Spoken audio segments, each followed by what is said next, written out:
I was born back there in 1925 and grew up here. I was born in that house right over that way, upstairs.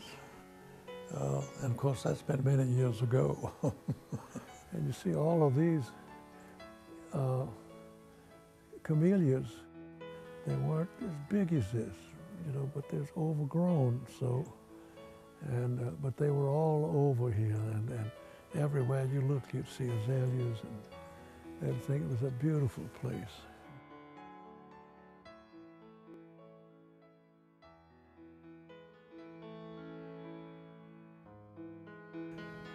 I used to slide down these panels, these planters, when I was a kid, but they used to punish us when we'd do that. Slide down the banisters. This used to be my sister's room, and we slept in the porch in the back there, my brother and I. You know, it was a wonderful growing up, you know. It was during the Depression ages, and we had plenty to eat because we grew a lot of things, but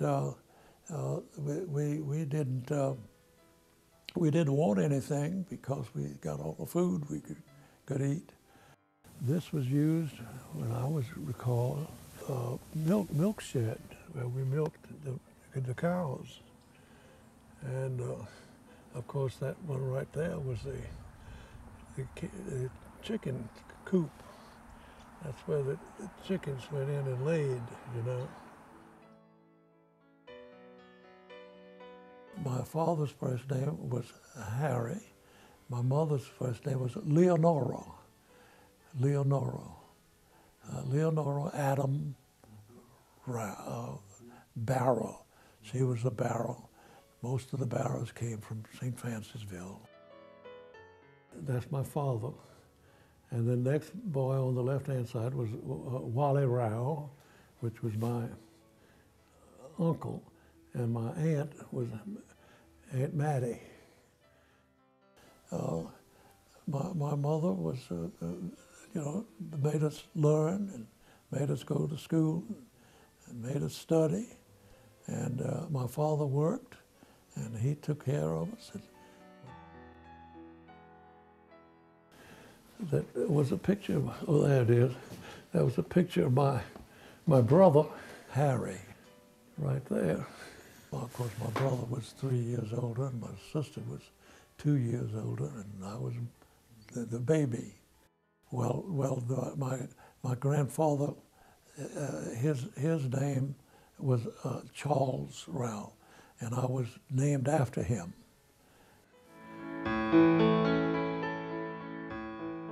Well, we all had to learn how to play the piano, and we had a lady by the name of Saluda, and she would come every week and give us piano lessons.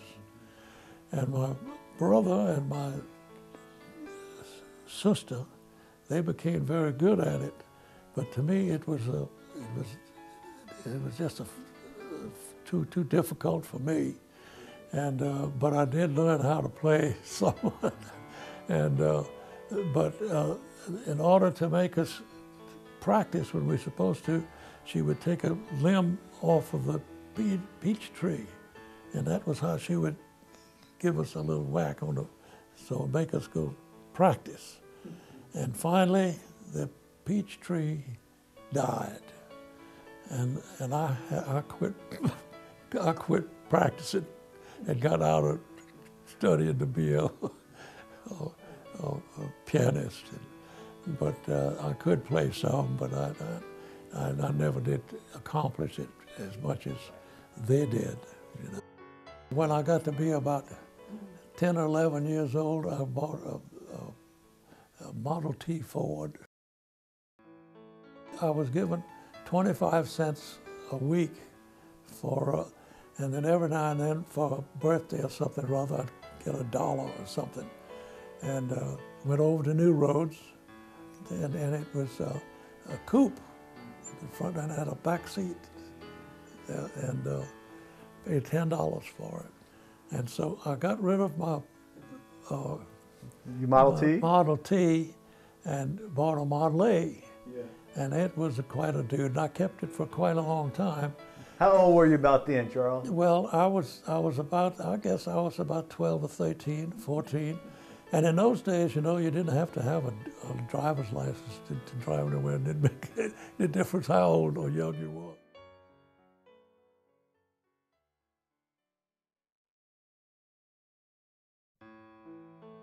The Slack brothers, and they owned the plantation and the sugar factory.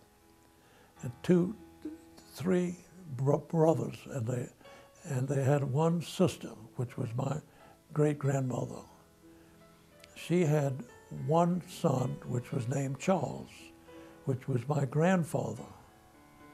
And when he died from an automobile accident, coming back from New Orleans during the Depression age, that's when my father had to take over the running of the sugar factory and the plantations. Recognize anything? Yeah, well, I think this area right here was where they used to have tanks that we put the syrup, where they put the syrup in here. I was a foreman.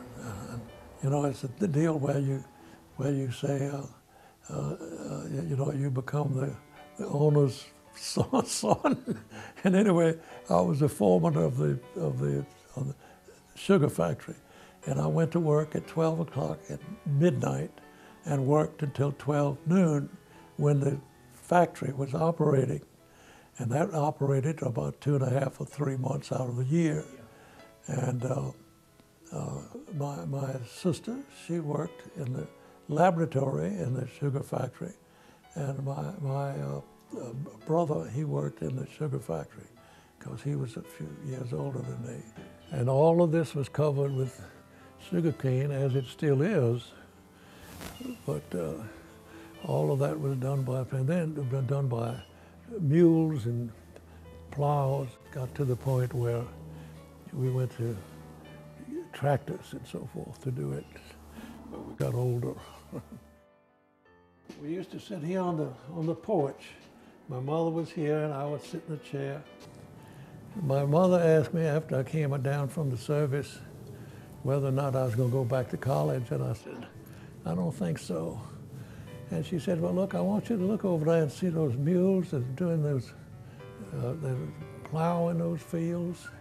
That if you don't go back to college and get yourself a degree, you're going to spend the rest of your life with a mule pooting in your face. And so that impressed me, so I decided I'd better go back to college. Then when I finished LSU, I went back into the sugar factory until it finally closed because it was too small an operation to last very long. So, and all of the principals were getting old, and so they just